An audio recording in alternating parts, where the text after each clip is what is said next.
I do hope you guys enjoyed the new intro that was put together by my future sister-in-law, Ellie Main. Thank you so much for putting that together for me. Shoutouts to you. But today, we finally get to talk about Star Wars Jedi Survivor, and I am a massive Star Wars fan. I am definitely the target audience for this game, and I got a lot of friends who are big Star Wars fans, kind of in my circle, in my group, so of course I'm very excited to talk to you guys about it today. But just before we do, I would like to mention that as of the recording of this video, we have 86 subscribers. Holy I know, shit. pretty impressive. But I will say, if you enjoy my content and the way I present my stuff, please do consider subscribing.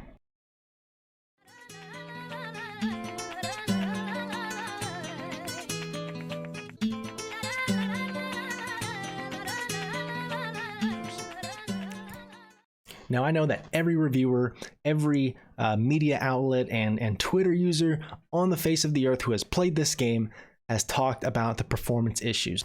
Yeah, we had some technical problems. The bugs, the glitches, the dropped frame rates, the pop-in of assets and textures, janky cutscenes, and the graphical fidelity itself leave something to be desired on occasion. I mean, hell, even the Respawn logo drops frames when it pops on the screen. We're not even at the main menu yet. I've literally never seen that in any video game ever in my entire life. That is crazy. I know I'm not even a huge stickler for frame rate and graphics. Maybe it's because I grew up in an era of video games where everything was sub 30 and the character models were just a couple of triangles and circles mashed together. But those things have never been high up on my priority list. I don't typically feel a ton of frame drops, or if a game is at 30 versus 60, you know, it's going to be hard for me to tell. Despite that, I felt all these frame drops, whether you're just exploring the open world or you're in the middle of a boss battle or something like that.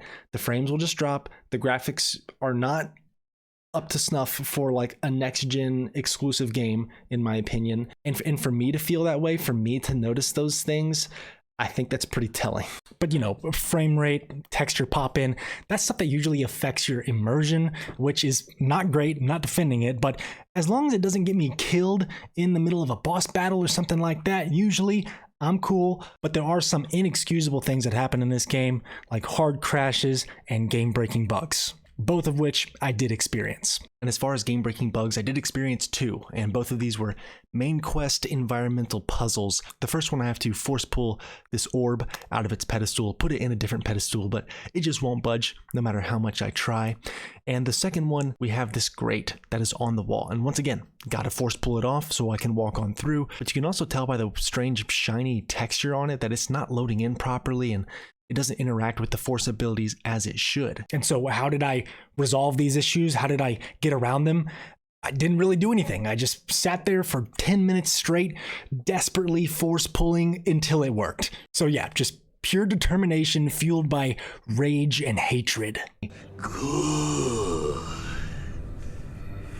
And I gotta be honest, you know, I was pissed. Yeah, I didn't know what to do. I thought maybe I'd have to wait for a patch or hell, start a brand new save. Because I mean, if I couldn't advance through these, again, main quest line objectives, then I couldn't do anything. And I'm not really sure why this is the case. You know, Fallen Order came out 3.5 years ago. That's a pretty quick turnaround for today's AAA landscape. You know, I think they could have pushed this to a 4-year gap and nobody would have really batted an eye. I don't know why they pushed it out in this state. You know, you can kind of not justify it, but you can understand the decision if they're trying to reach like a holiday deadline, or maybe they're trying to avoid competition. Maybe there's another big game coming out right next to it, right on top of it, and they want to maybe, I don't know, space it out a bit to improve the sales potential. But Jedi Survivor doesn't fall into either of those categories. You know, it's not even close to the holiday right now.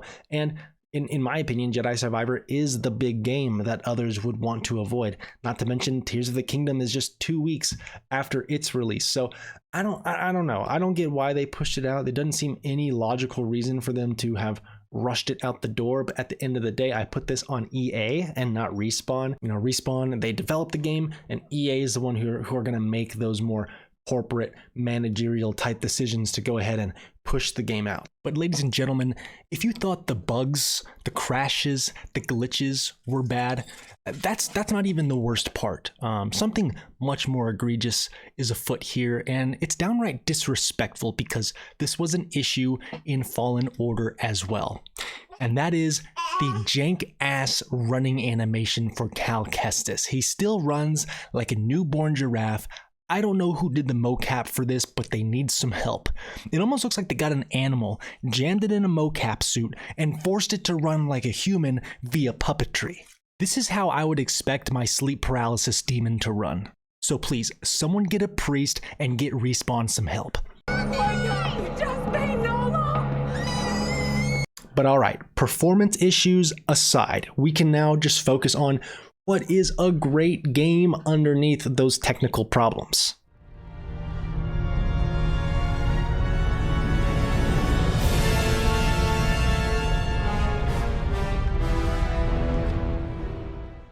Alright, so let's get a little bit of setup here. It has been 5 years since the events of Star Wars Jedi Fallen Order, and I gotta say I really like Cal Kestis' progression here. He's clearly more confident, more capable, stronger with the Force than ever before, and we find out he's been working under Saw Gerrera, helping the rebels fight the Empire all this time. I even find it kind of interesting as one of the Imperial senators kind of describes Cal as a martyr, like a symbol for the rebellion, that he's waving his lightsaber around for all to see.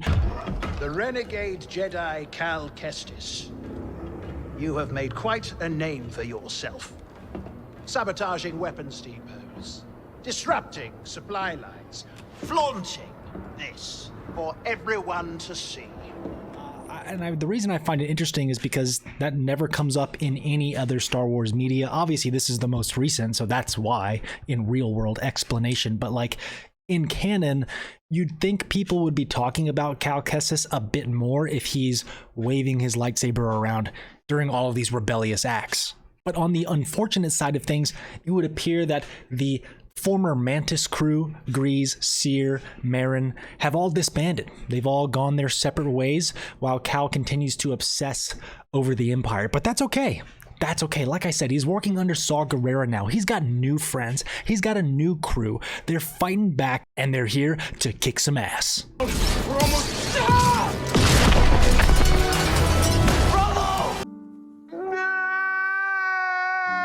Okay, wow, that was short-lived, but now Cal Kestis' ship is damaged and he has no choice but to seek out his former pilot and maintenance man, Grease, on the planet Kobo, and that's kind of where our adventure starts. We will pick back up with the story again later, but for now, let's talk about the core mechanics of Jedi Survivor.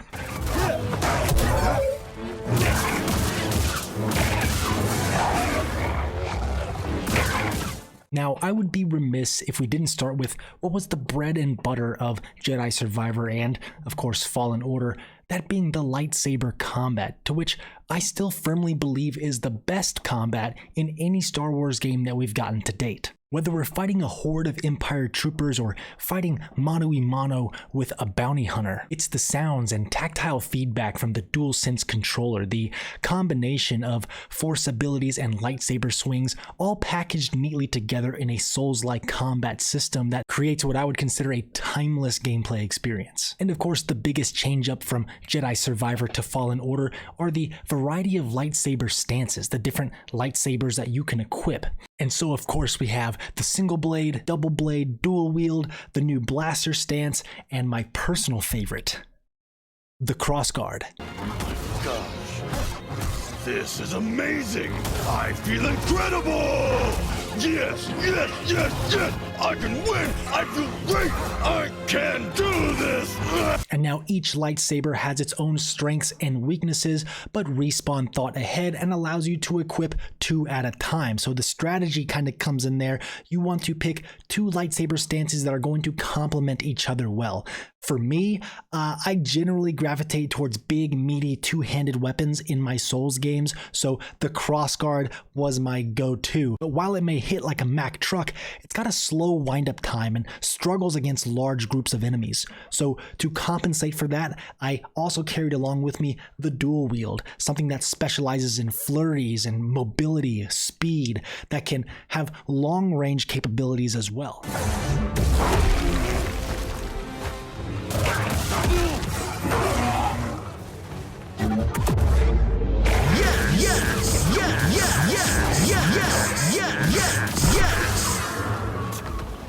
With these two together and the ability to swap back and forth instantaneously in any given fight, I always felt prepared. If there was one lightsaber stance I wasn't entirely fond of, it had to have been the blaster stance. I don't know, I just never felt like I got great utility out of the blaster. I fiddled with it for a little while, but kind of fell off rather quickly. It adds a new button prompt having to use triangle to shoot the blaster, and you also have to manage your ammo for the gun by reloading it, doing damage with the lightsaber. I don't know, it was just an extra layer I didn't really want to worry about.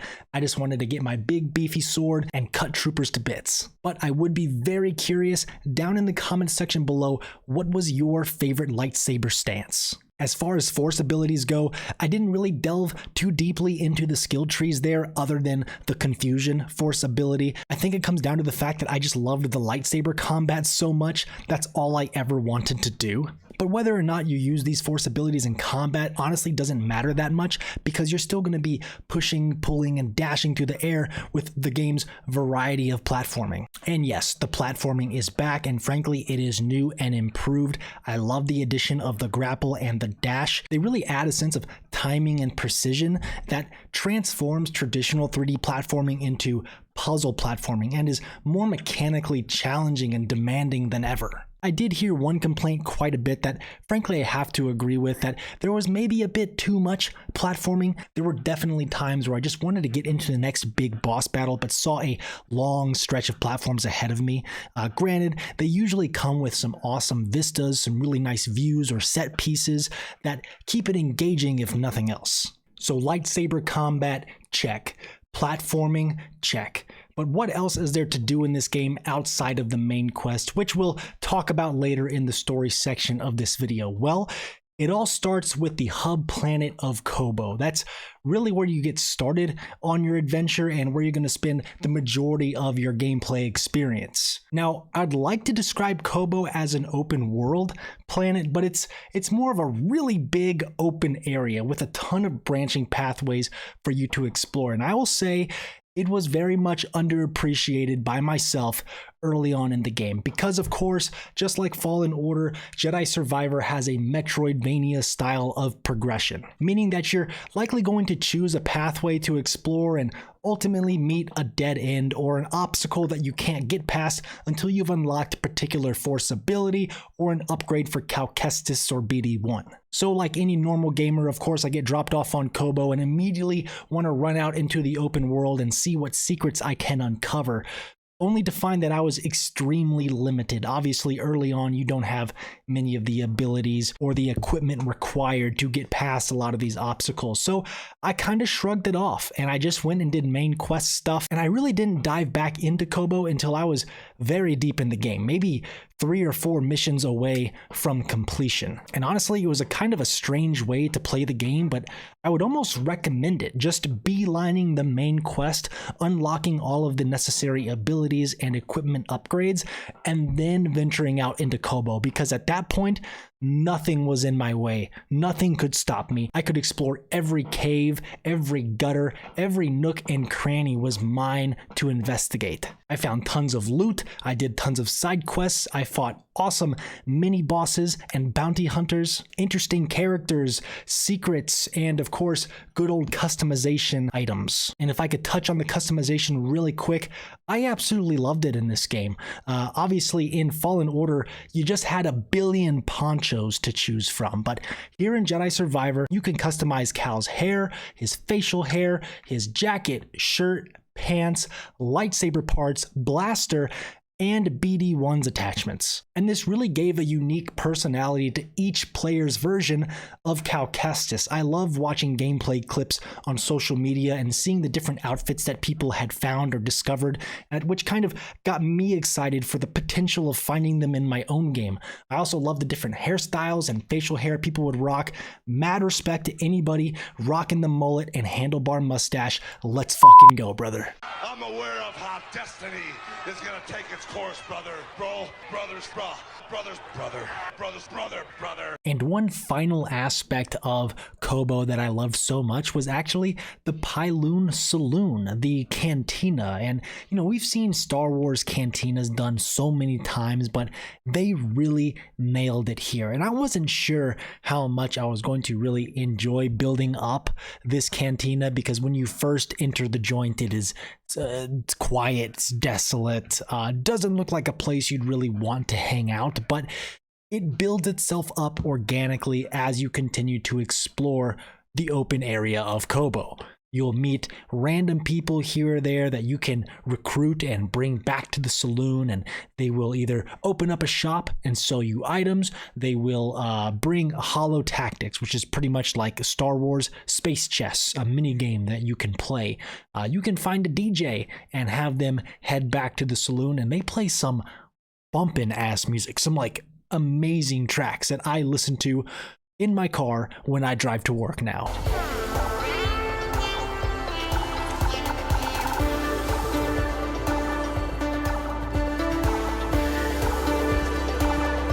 And by the end of the game, the saloon is just jam-packed with such a wide variety of aliens and droids, interesting NPCs who just want to talk to you, give you side quests, sell you items. The energy is high, the drinks are flowing, and if I was in the Star Wars universe, that's the place where I'd want to be. Except for the garden. There's a garden on the roof.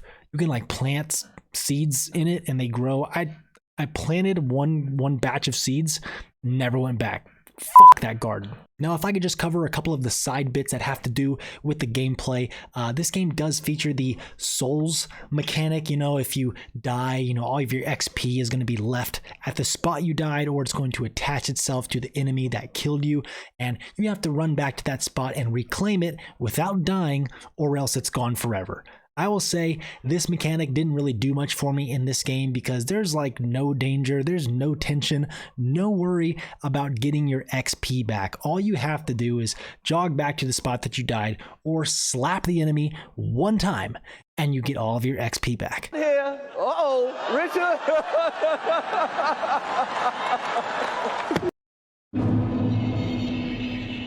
You know, what makes it so tense in the Souls games is that one misstep off a cliff, you're dead. One false move against a stronger opponent and they will combo you into oblivion.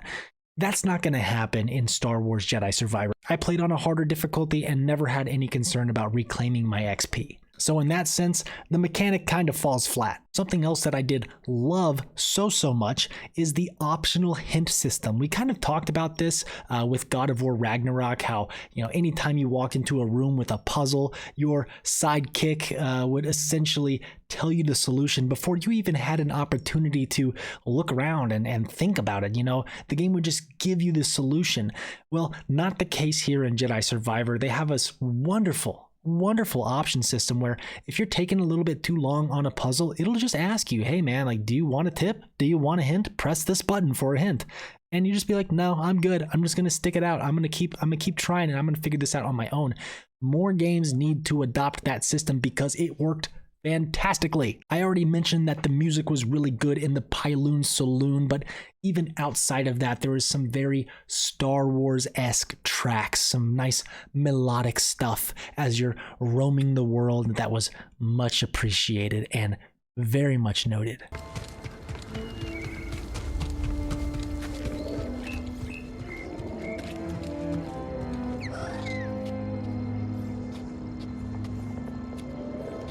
Photo mode. Holy crap.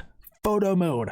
way too much time spent in that. Honestly, by the end of this video, I might just put a slideshow of some of my favorite pictures, so stick around for that if you like. But oh my god, if you follow me on Twitter, you've probably been seeing a lot of my posts, a lot of my adventures in Star Wars Jedi Survivor. I am addicted to photo mode nowadays, so to have it here was loved it. I also love the commentary that, say, you know, the Empire troopers will give as they're fighting with you. They're always communicating with one another. You know, if you're blocking some blaster bolts, they'll say, oh my gosh, like, how is he doing that? Or if they hit you, they'll get excited, say, hey, did everybody see that? I got a shot on a Jedi, you know, right before you decapitate them. But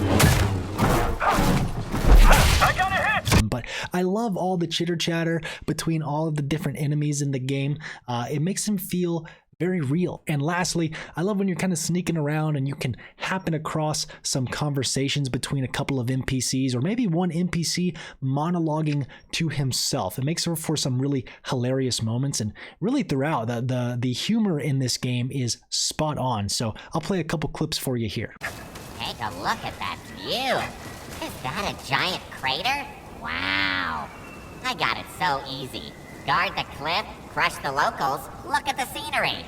Nobody's getting past me, not without a blaster hole in him.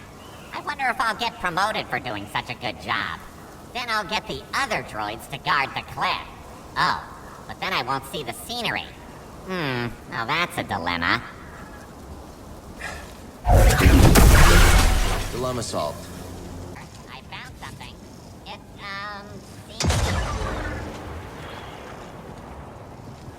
droid down! A roll of mine? This damn place. Oh, if I ever find out who made these things. All right, guard the area. There could be more of them. Yeah, sir. Sir!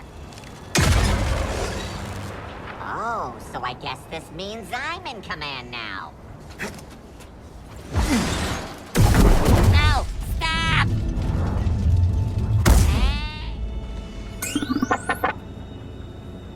Now, if I had any gripes with the gameplay, I would say that balancing is a bit of an issue. As the game progresses, it will start mercilessly throwing wave upon wave of enemies towards you, some melee, some ranged, to the point where it's almost unfair, and like, you know, your only option is to run away and very slowly and methodically whittle down their forces to make it a bit more manageable. But at that point, you know, are you really having fun? I did play on a harder difficulty, which came with a mixed experience. You know, it's not so much just a boost to damage and health for your opponents, but it also makes them more aggressive, which at times is really great because it means less standing around, more parrying, more dodging, more counterattacks.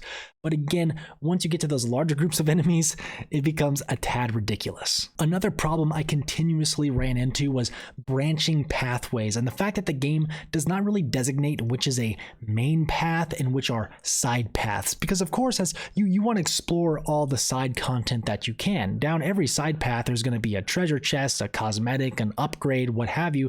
So you want to make sure you cover all of your bases before progressing with the main path.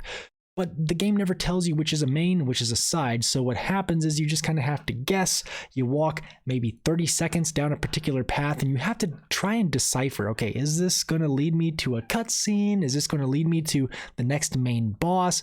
Or is this a side path that I'm looking for? And a lot of times when you guess wrong and you go down that main path, you either get stuck in a cutscene or you have to stop, turn around, and go all the way back, do your exploration, and then progress. And it happens over and over and over again. I don't know. I wish they maybe added a little bit of paint at the top of a tunnel or something indicating that, hey, like, this is the way to go for the main. Here are your side paths, just something, some kind of indicator, so I wouldn't waste my time. And you might say, well, Dylan, just look at your map. That should tell you which way to go. Fuck that map. This thing is horrendous. I had to lean forward and squint to even see what was going on. Trying to control this motherfucker is impossible. I hated this map. I would try to go up or down and it would send me flying to the left. I still, to this day, having completed the entire game, have no idea how that map controls. But mistakes like these cannot be tolerated. Let this be a reminder of what happens when you cross the Bedlam Raiders.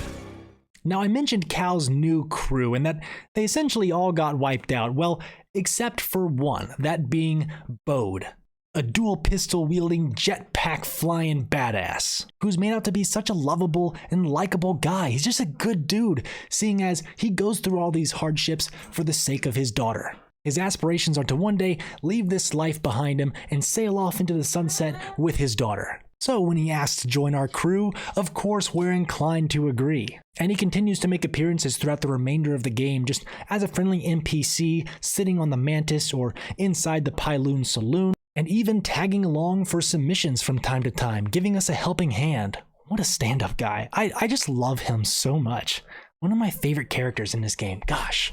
Alright, so let's get back to the story, and before we do though, I do just want to say that it does feel like Respawn was truly given the keys to the Lamborghini in this instance. They did such a great job with the story in Star Wars Jedi Fallen Order, but that story did very much fit neatly with the original trilogy, nice and neat.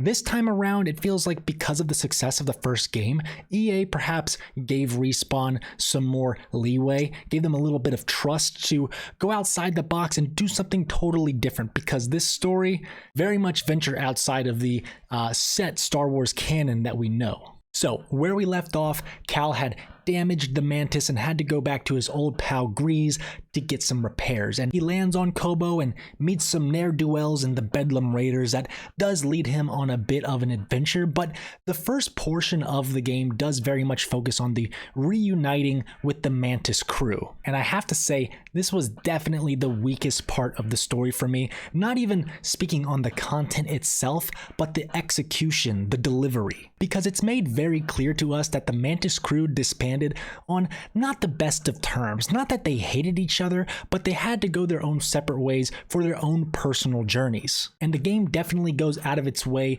to tell us that on several occasions, but the delivery here is all wrong. They really violated one of the major rules, one of the biggest focuses of a visual medium: show, don't tell. And man, the game leans into this in the worst of ways. Every time Cal reunites with the former member, they just have this huge long dialogue about why they had to do what they had to do. You see the awkward tension between Cal and whoever it is he's talking about, and the game wants us to feel the same way, but there's just no emotional connection because they never show us anything from the last 5 years, how they disbanded. There's no playable section that maybe takes us into the past, or even a montage like a cyberpunk style montage. I think would have at least done a better job than what we got. But in the same breath, Cal Kestis is still one of the best characters in Star Wars, in my opinion. He's a fantastic Jedi, and I think it's only a matter of time before we see him in a movie or TV series. But he's still not completed his character arc from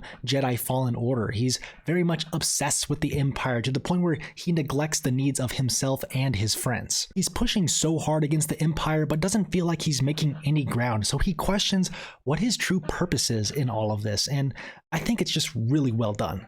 And the Mantis crew aside, there are some sprinkles of greatness throughout the opening portions of this game's story, that being anything that has to do with the High Republic era. Now, the High Republic era takes place hundreds of years before the prequel era. The Jedi are at the height of their power here, working alongside the universe's government to spread the light of the Jedi across the galaxy. And I thought this was a great cinematic moment where, at the end of the game's first major dungeon, we get to meet a Jedi from the High Republic era, Dagan.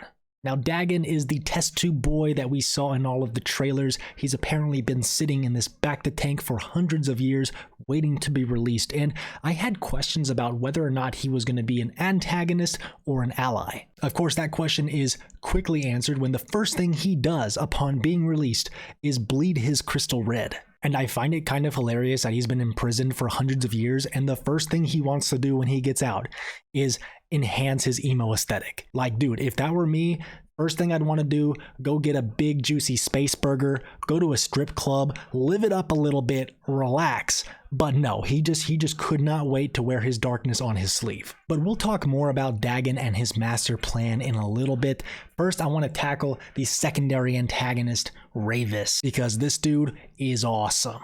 Now, I will admit Ravis is a bit of a cliche. He's one of those honor-driven, battle-hungry warrior archetypes, but I've got to say, I'm a sucker for it. But in some ways, he does break the mold of that cliche because he's shown to be quite intelligent and he honestly has a respectable amount of humility. Tell me, did the Jedi's death satisfy you? He escaped. All those years of incarceration dull your edge. Sharp enough to see the Jedi might be your equal. Say it again and I'll cut out your tongue. It'll grow back. Dagan, listen.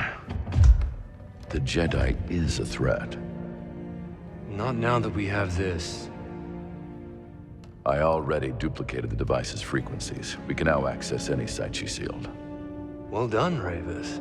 I love this cutscene because he absolutely recognizes Cal Kestis as a true threat, someone that they should be mindful of, and he also takes it upon himself to make backup files of some very important stolen information just as a failsafe in case something were to go wrong.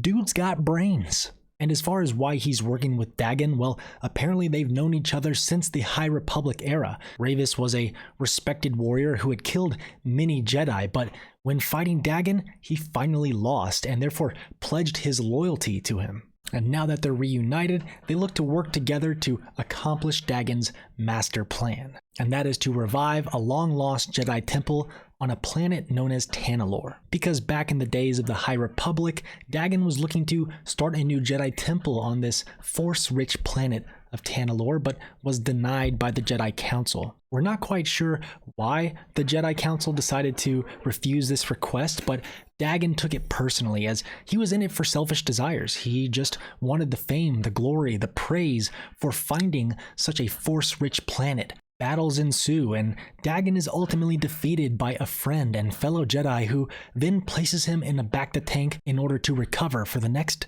200 years. So now in the present day, Dagan and Ravis are on the hunt for a compass, a device that will lead them through a wormhole in order to reach the secret planet of Tanalorr. But instead of starting a Jedi Academy, he wishes to raise Dark Force users and build up an army with the Bedlam Raiders in order to eventually overthrow the Empire and take over the galaxy for himself. So the main plot of the story turns into a race between good and evil. Who can acquire the compass, acquire the device, travel to Tanalorr, and reclaim the Jedi Academy? Cal Kestis would like the device in order to use it as a means of hiding from the Empire and building up their forces so that one day he can return and overthrow the Empire, whereas Dagan, as we've stated, wants very much the same thing, but with a more nefarious result. And I do very much appreciate the parallels between Dagan and Cal. They mention it several times throughout the story as well, that Dagan is obsessed over Tanalorr, while Cal is obsessed over the Empire, and how these obsessions can potentially lead someone down a darker path. And of course, as we progress through the game, we're meant to do battle with both Ravis and Dagan separately. Starting with Ravis, his battle was epic. The build-up was fantastic. He's been teasing us and hunting us throughout the entire game, and now the conflict is finally here. It totally delivers. And upon his defeat, Ravis takes the route of the Viking death. He wants an honorable death, which Cal does hesitantly deliver. And I find that kind of funny, like Cal Kestis has literally murdered thousands of Imperial troops, which, yeah, I get it. They're not the good guys, but like they got families and stuff. Some of them are probably just following orders. But when it comes to destroying Ravis, he like hesitates, like, oh my gosh, it's such a difficult decision for him. But now it's Dagan's turn. He's got possession of the compass and is ready to head off to Tanalorr. But Cal and our best friend Bode head up to Dagan HQ to take him down. The battle ensues. Force illusions and lightsabers clash in a battle between good and evil. The hero prevails. Dagan's lifeless body lay on the ground. And it's at this point in the story that I kind of reflected on the fact that there'd been no major character deaths or major injuries. Despite some close calls, this all went relatively smoothly. I got a bad feeling about this. But hey, why be pessimistic on a good thing? This is truly a happy ending. The team wants to travel to Tanalorr, finish what Dagan started, but with the best of intentions. Huddled around a campfire, the Mantis crew is back together, and they all take a vow to one another and raise a glass to the future. Thus ends another chapter in the life of Cal Kestis, surrounded by his friends whom he considers family, and with hope lying just over the horizon. I really couldn't think of a better send-off for this group of characters, and I'm excited to see what comes next. Bode. I'm really sorry about this? Oh. Son. Son, you don't have to do this. No! Surprise, motherfucker!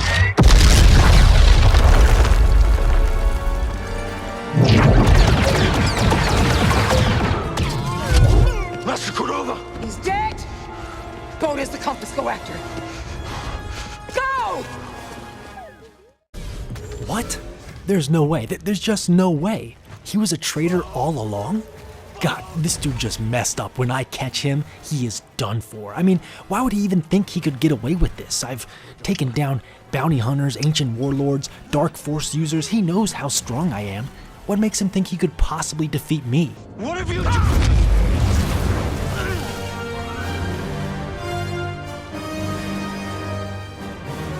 Can't be. That's impossible! You're not the only one who survived. This was an epic twist. They built up Bode so well throughout the game as a sympathetic character with stories about his daughter and having him fight side by side with you on several occasions, including the confrontation with the main antagonist at the end of the game.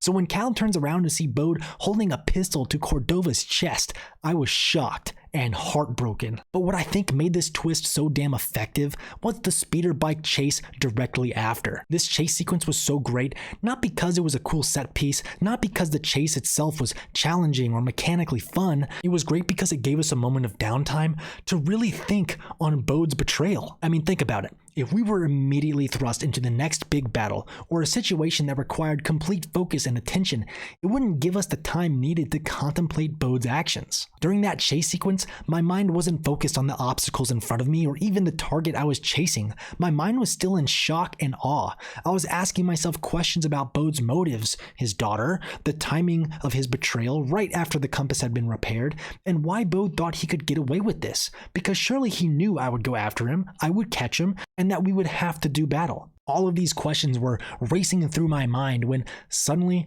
it's abruptly answered when we realize Bode has been hiding his true identity all along.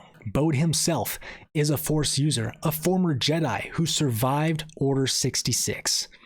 Bode is a Jedi Survivor. Bode kicks our ass and leaves our friends vulnerable to an oncoming Empire invasion. It was all a trap set by Bode himself. With Cal unconscious, we now take control of Cere in what is essentially an interactive cutscene that drags on a bit too long, in my opinion. And wouldn't you know it, she's got that same damn running animation as Cal Kestis.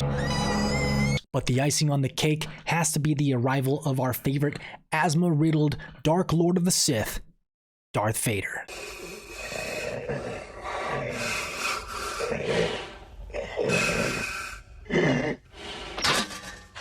I can't breathe in this thing! Now, it is always a treat to see Darth Vader in any Star Wars media, and it makes perfect sense that he would arrive here at this moment to exterminate some leftover Jedi. But his reveal is so similar to what they did in Jedi Fallen Order, it almost felt like a carbon copy and maybe cheapened the experience a little bit for me. But his fight was the most difficult in the game, as it should be, and it gives Cere a dramatic send-off. Get Randy Orton slithering. Watch out, watch out, watch out, watch out!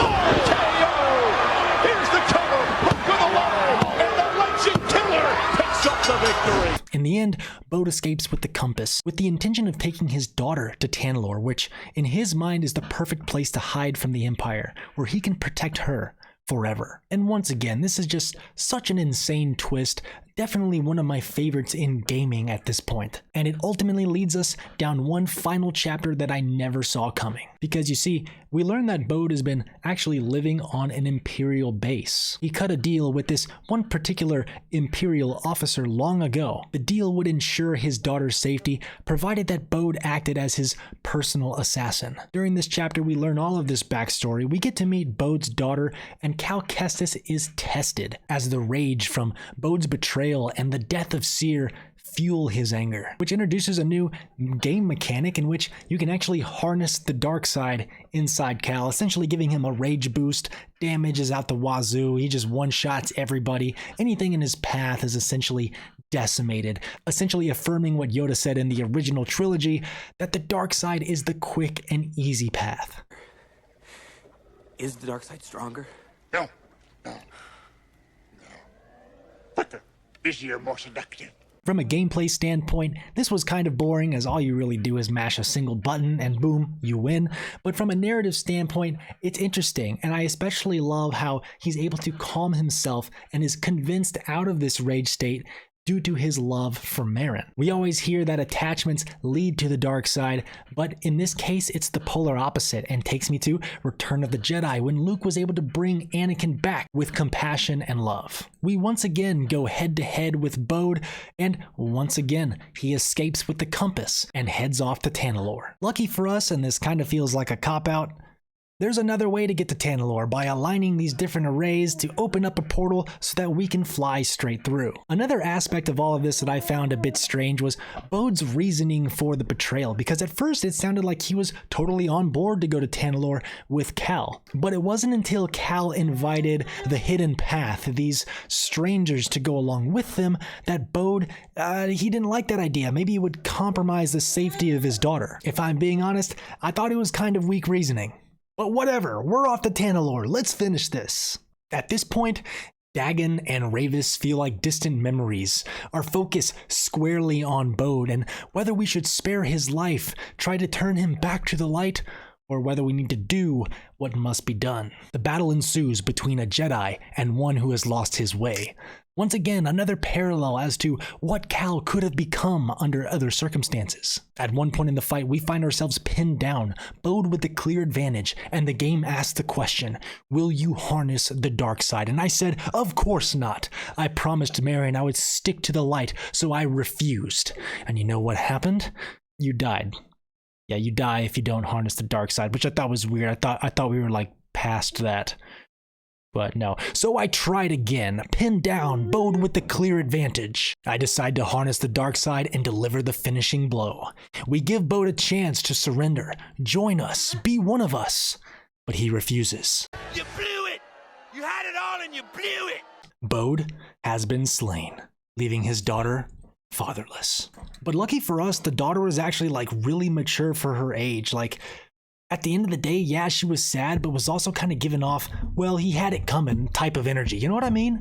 All things considered, she seemed to be pretty cool with how everything went down and had no problem at all hanging out with her father's killers. Which, hey, I guess is good for us because she even showed some potential with the Force earlier on in the game. So I'm thinking a new Padawan for Cal Kestis, and maybe even a future playable character if the series were to continue. And well, that's the end. For real this time. We colonized Tanalorr. We're going to try and bring people to this planet, start potentially a Jedi Academy, which would explain why Cal Kestis doesn't appear in any of the original trilogy content, because he's in another universe, building his strength, building his forces. And I would love to see if this ever gets explored in future Star Wars movies or TV series. In conclusion, Star Wars Jedi Survivor is a fantastic game, one of the best I've played in years that is painfully bogged down by performance and technical issues. I'm sure we'll get a continuation of the series, and I cannot wait to see what comes next. But that's where you come in. Please let me know in the comment section down below, what did you think of Star Wars Jedi Survivor, and where do you think the story may go next? Do you think Cal Kestis will ever appear in movies or TV series? These are the questions I ask for you, and I want answers. Let me know down below. Like, subscribe, share the video around. Thanks so much for listening, and I'll catch you on the next one. Peace, and may the Force be with you.